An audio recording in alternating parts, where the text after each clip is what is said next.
Thalia looked at the castle and shivered. "You're right. I wonder what he found here that made him send the distress call." I stared up at the dark towers of Westover Hall. Nothing good, I guessed. The oak doors groaned open, and the three of us stepped into the entry hall in a swirl of snow. All I could say was, "Whoa." The place was huge. The walls were lined with battle flags and weapon displays, antique rifles, battle axes, and a bunch of other stuff. I mean, I knew Westover was a military school and all, but the decorations seemed like overkill. Literally. My hand went to my pocket where I kept my lethal ballpoint pen riptied. I could already sense something wrong in this place, something dangerous. Thalia was rubbing her silver bracelet, her favorite magic item. I knew we were thinking the same thing. A fight was coming. Annabeth started to say, "I wonder where—" The door slammed shut behind us. "Okay," I mumbled. "Guess we'll stay a while." I could hear music echoing from the other end of the hall. It sounded like dance music. We stashed our overnight bags behind a pillar and started down the hall. We hadn't gone very far when I heard footsteps on the stone floor, and a man and woman marched out of the shadows to intercept us.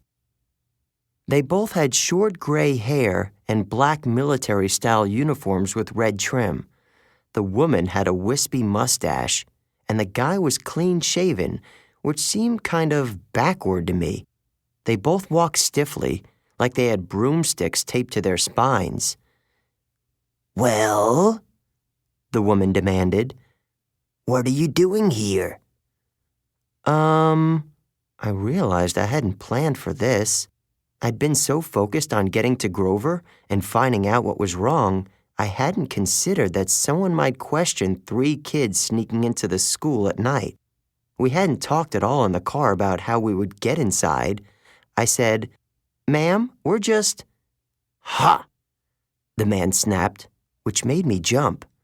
"Visitors are not allowed at the dance. You shall be ejected." He had an accent. French, maybe. He pronounced his J like in Jacques. He was tall, with a hawkish face. His nostrils flared when he spoke, which made it really hard not to stare up his nose, and his eyes were 2 different colors, one brown, one blue, like an alley cat's.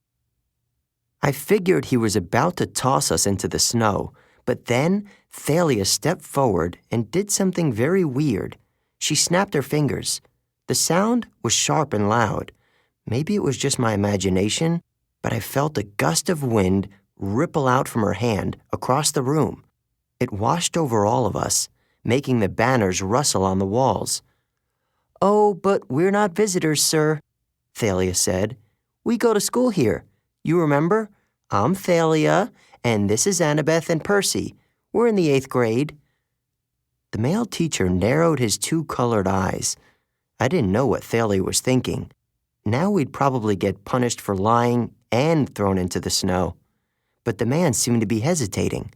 He looked at his colleague. "Miss Gottschalk, do you know these students?" Despite the danger we were in, I had to bite my tongue to keep from laughing.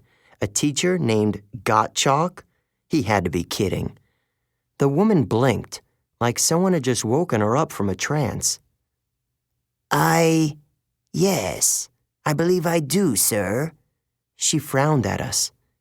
"Annabeth, Thalia, Percy, what are you doing away from the gymnasium?" Before we could answer, I heard more footsteps, and Grover ran up breathless. "You made it. You—" He stopped short when he saw the teachers. "Oh, Miss Gottschalk, Dr. Thorne, "What is it, Mr. Underwood?" said the man. His tone made it clear that he detested Grover. "What do you mean, they made it? These students live here." Grover swallowed. "Yes, sir. Of course, Dr. Thorne. I just meant I'm so glad they made the punch."